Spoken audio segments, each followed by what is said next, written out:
Patuloy na pinapalaga ng pamilya ni dating Undersecretary Catalina Cabral ang utos na i-autopsy muna ang sinasabing bangkay nito.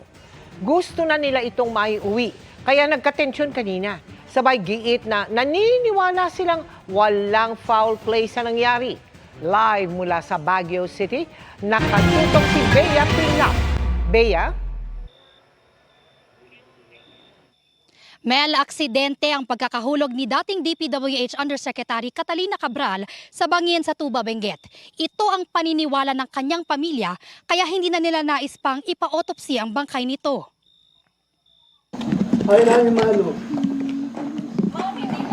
Nagkainitan sa punerarya sa Baguio City kung nasaan ang labi ni resigned Public Works and Highways Undersecretary Catalina Cabral.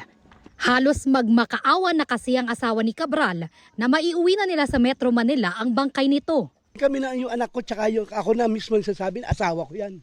Nanay nila yan. Ba't ano pa gusto nila i-prove? Maghanap sila ng ibang tao? Ang hiling ng pamilya ni Cabral, mapabilis na ang proseso ng pag-uwi sa labi. Hindi pa rin daw kasi napipirmahan ang death certificate nito. Pero sa sulat ng Justice Department sa NBI ngayong araw, iniutos nitong i-autopsy si Cabral sa lalong madaling panahon dahil sa mga anilay kaduda-dudang pangyayari kaugnay ng pagkamatay niya.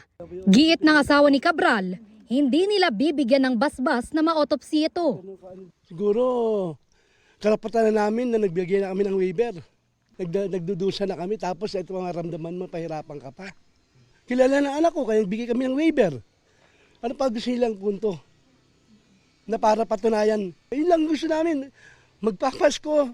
Makasamahan man lang namin asawa. Makasamahan ko lang asawa ko yung Pasko.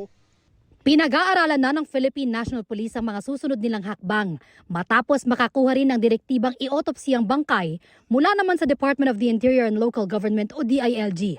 Iniutos din itong i-DNA test ang bangkay. Ito po ay pinag-aaralan natin mga legal officers kung ano po ang magandang gawin po ng Philippine National Police para masiguro natin na yung disease ay namatay, yung totoong katawan po yung disease na si dating Yusek.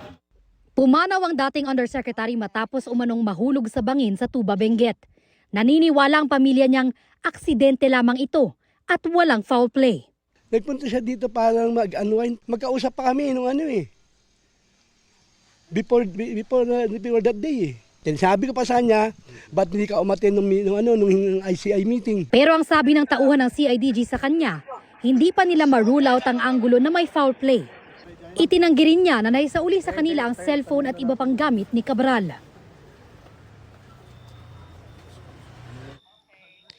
Mel, sa ngayon patuloy tayo nagbabantay dito sa labas ng punerarya para malaman kung may uuwi ba ang bangkay ni Cabral ngayong gabi.